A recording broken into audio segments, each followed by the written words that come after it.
Making an episode of a live-action show is a lot like baking a pie. To make a good one requires equal parts hard work, time, and love. If you succeed, you'll create something great to be enjoyed by everyone.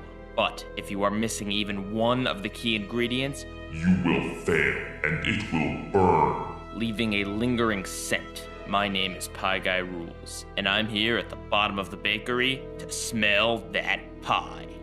Metaphorically speaking, of course. In reality, I'm here to talk to you guys about an episode of a Schneider's Bakery show that was really not good. Hey guys, Pie Guy Rules here, and today on the bottom of the bakery, I am actually talking about an episode that is literally about pie. The episode is called Poison Pie, and it is a Game Shakers episode. I should first off start by saying that this is literally the second episode of the show I've ever seen, meaning that this show is now 2 for 2 in bottom of the bakery territory. Are there any good episodes of this show, or even moderately decent ones? I don't know yet, but trust me, if I find one, you'll hear about it. So here's a quick rundown of the story. The Game Shakers crew is recording sound effects for their new game when they are interrupted by Kel coming in on his helicopter that he parks on their roof illegally, blasting music so loud that it shakes the building. Unsurprisingly, the girls receive a noise complaint from their neighbor. The nerdy girl decides to bake the neighbor a pie to try and make amends, even though the one that reminds me of Sam from iCarly only wants revenge. The girls deliver the pie, and then the neighbor mysteriously becomes sick. So the cops visit the Game Shakers crew again. They have no evidence of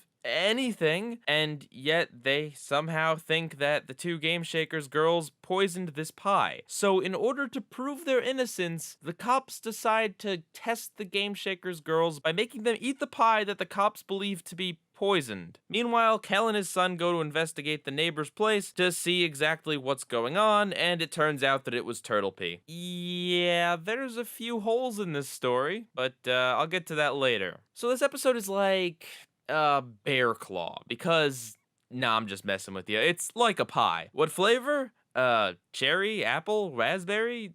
No, it's just peach pie. All right, before I go any further, I just have to say, look, Nickelodeon, I know I haven't been kind to you over the years, but can you please stop portraying pies as implements of death? This is at least the second episode from this network that has almost killed someone using a pie. Kind of ironic considering how much they used to throw them at kids. Anyway, as usual, there's a big problem with this episode, but there's also a number of smaller yet still important ones that I'm gonna run down first. Firstly, let's talk about the dumb blonde kid. I talked about him before in my first Game Shakers episode review, but unfortunately he hasn't gotten any better or more complicated or interesting in this episode either. He still does that obnoxious laugh that he does, and he is also still incredibly useless and pointless. You could literally remove every line this kid has from the episode and nothing would change. The only thing he does here is make stupid one-liners that just aren't funny. He's also a kleptomaniac in this episode for some reason. He steals cops' badges and handcuffs, and not to further the story or anything, just because he thinks it's funny. What is up with these shows and thinking that assaulting police officers is funny? I know I've complained about Jasper and Goomer and Kat before, but this blonde kid, man, he just takes the cake in being utterly useless. Like, as much as I don't like Jasper, at least I can say he does serve a purpose in these episodes, and he always is used for some reason or another. He kind of exists to be the butt of jokes. But this dumb blonde kid, he just literally exists to spout off stupid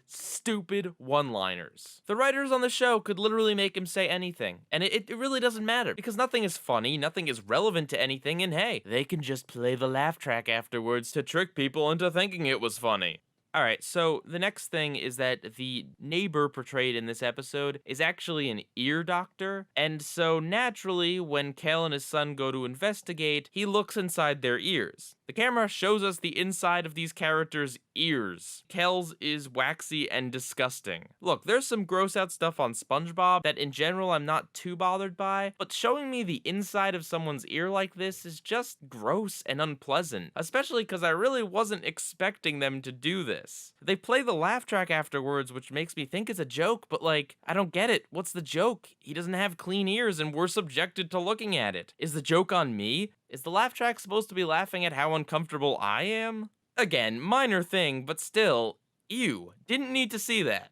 And then lastly, for the small things, it bothers me how some of the characters were bothered by the neighbor complaining about the noise. If the Game Shakers crew were being quiet or just normal volume, or even if it was just that they were testing sound effects, I could understand them being bothered by the noise complaint, but the fact of the matter is, Kel landed his helicopter illegally on the roof and played music so loud that it shook the building. The characters were noticeably bothered by how loud the sound was and how it vibrated everything. The fact that any of these characters think that this guy, who, by the way, just so happens to be an ear doctor, is a jerk for complaining, is incredibly obnoxious, unfair, and an awful case of protagonist-centered morality. The show kind of portrays this guy as like uptight or something, when really this situation is entirely understandable, especially because the cops only gave them a warning. These are things that are annoying about the episode, but let's get down to business here and discuss the real reason why it's on this show.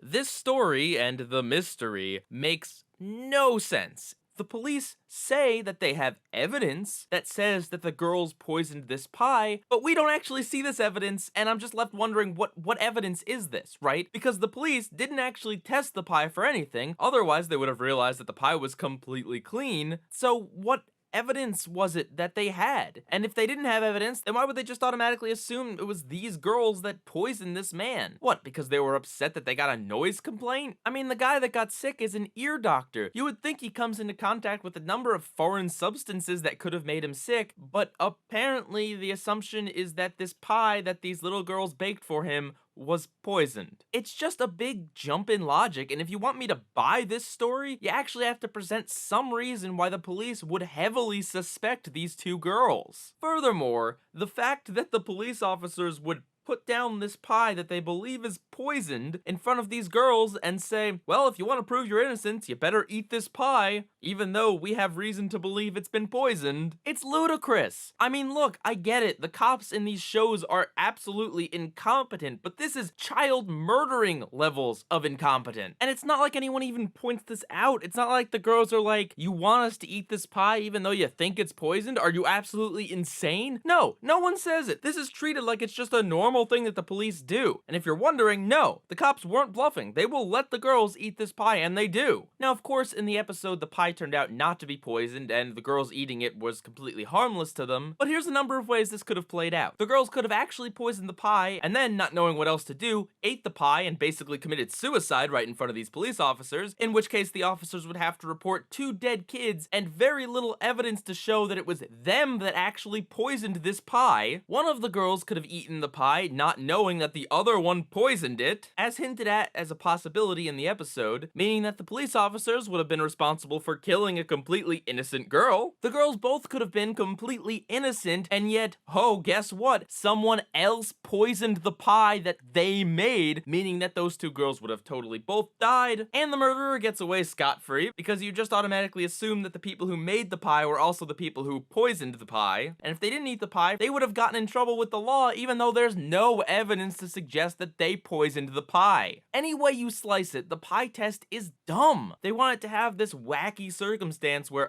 the girl that doesn't like peaches has to eat the peach pie, but I know there are better ways to write it than this. This feels incredibly forced and illogical. It's not about the show being wacky or weird or surreal. I'm okay with all of those things, but if the events of the episode make no logical sense, even within the show's reality, it just comes off as incredibly stupid and forced. Why did the police officers even assume that this was a crime and not just the doctor coming into contact with some nasty ear gunk? Or how about from eating anything else the guy ate that day? And you want to know what else makes this stupid? We found out at the end that the poison was turtle urine, meaning if any doctors or forensics detectives or anyone actually tested this poison that was in this guy's veins, they probably would have found out that it was related to turtles, of which the guy keeps in his office, regardless of whether that weird hunchback guy put the turtle inside of the water that the guy was drinking. As soon as you know know it's turtle pee, it didn't matter if the hunchback put it in the victim's drinking water or not. The fact that the guy owns turtles is enough proof to just show that this was probably an accident. Or how about this question? How did the doctors know how to treat the victim if they weren't able to discover what kind of poison it was? And if they were able to figure out what kind of poison it was, which they had to have because they did treat the guy, he didn't end up dying, then how did no one on the police force actually make the connection that the guy has a turtle and it was turtle urine that poisoned him? It's just a very basic story logic problem. They could have told pretty much the same story, but with a few things tweaked to actually have it flow logically. The only reason for this being the way it is just